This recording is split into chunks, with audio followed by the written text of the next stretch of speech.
ಆಚಿ chilli powder ಸಖತ್ ಖಾರ ಬಣ್ಣ ಮತ್ತು ರುಚಿ ಆಚಿ ಚಿಲ್ಲಿ ಪೌಡರ್. ಗೋಲ್ಡನ್ ಅವರ್ನಲ್ಲಿ 2.16 ಕೋಟಿ ಹಣ ರಕ್ಷಿಸಿದ ಖಾಕಿ ಸೈಬರ್ ವಂಚಕರ ಪಾಲಾಗ್ತಾ ಇದ್ದ ಹಣ ಒಂದೇ ಗಂಟೆಯಲ್ಲಿ ಫ್ರೀಸ್ ಮಾಡಿದ್ದಾರೆ. ನೈಜೀರಿಯಾದಲ್ಲಿ ಕುಳಿತು ಬೆಂಗಳೂರು ಮೂಲದ ವ್ಯಕ್ತಿಗೆ ದೋಖಾ ಮಾಡಿರೋ ಪ್ರಕರಣ ಇದು. ನಕಲಿ ಇಮೇಲ್ ಐಡಿಯನ್ನ ಕ್ರಿಯೇಟ್ ಮಾಡಿ ವಂಚನೆ ಮಾಡಿದಂತ ಆರೋಪ.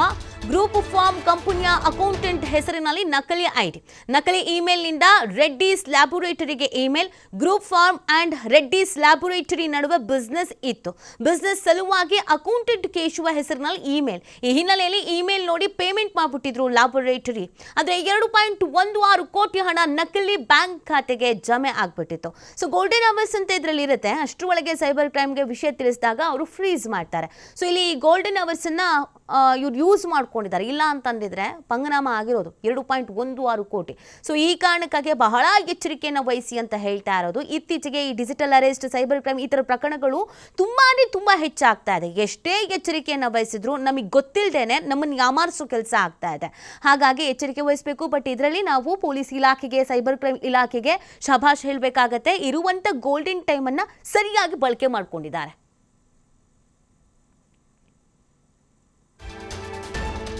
ಬೇರೊಂದು ಬ್ಯಾಂಕ್ ಖಾತೆ ಹೆಸರು ನೀಡಿ ಇಮೇಲ್ ಕಳಿಸಿದ ವಂಚಕ ಗುಜರಾತ್ ಮೂಲದ ಪಟೇಲ್ ದಕ್ಷಾದ್ ಬೇನ್ ಹೆಸರಿನಲ್ಲಿ ನಕಲಿ ಖಾತೆಗೆ 2.16 ಕೋಟಿ ಪೇಮೆಂಟ್ ವರ್ಗಾವಣೆ. ಈ ವಿಚಾರ ತಿಳಿದು ಎಚ್ಚೆತ್ತ ಗ್ರೂಪ್ ಫಾರ್ಮ್ ಅಕೌಂಟೆಂಟ್ ಕೇಶವ ಕೂಡಲೇ ಸಿಸಿಬಿ ಸೈಬರ್ ಕ್ರೈಮ್ ಠಾಣೆಗೆ ದೂರು ನೀಡಿದ್ದಾರೆ.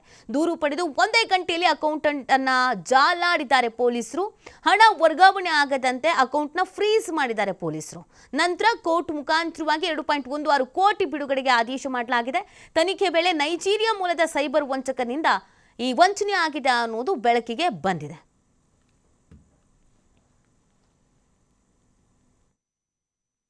ಒಂದು 2.16 crores email I D spoofing ಒಂದು ಕೇಸ್ ರಿಜಿಸ್ಟರ್ ಆಗಿತ್ತು.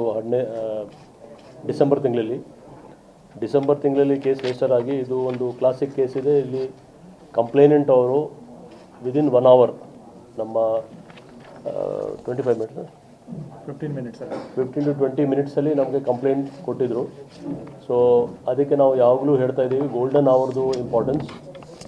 ತಕ್ಷಣ ಕಂಪ್ಲೇಂಟ್ ಕೊಟ್ಟಿದ್ದಕ್ಕೆ ನಮ್ಮ ಟೀಮ್ ಅವ್ರಿಗೆ ಅನುಕೂಲ ಆಯಿತು.